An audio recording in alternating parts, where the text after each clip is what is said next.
Bernhardin. See mürakas on üks hell hiiglane.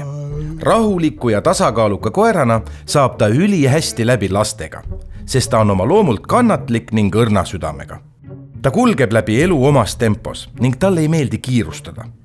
Olenemata, kas need on tema enda tegemised või hoopis sinu soovid. Nii et teinekord võib ta olla isegi kangekaelne, kui talle rutakalt midagi peale suruda. Ta on hiiglaslik ja jõuline koer, kes suudab lõdva randbega läbida pikki distantse ning kelle haukumine on kõrvu lukustav. Tema vastupidavus tuleb asjaolust, et ajalooliselt on ta pidanud kõndima pikki teekondi läbi mäestike kõige paksema lume. Enda vormis hoidmiseks on Bernhardinil vaja regulaarselt liikumist, ent ta ei vaja seda palju. Piisab täiesti keskmisest jalutuskäigust või lühemast jooksukiirust. Ja ta ilastab. Huvitavaid fakte. Üks kuulus Bernhardin nimega Barry päästis Alpi mäestikes oma eluea jooksul üle 40 inimese, kes sattus Šveitsi mägedes surmaohtu.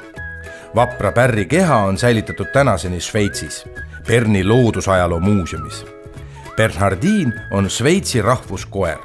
Oma nime on ta saanud Alpide Püha Bernardi kuru järgi, kus asuvas munkakloostris see tõug välja aretati.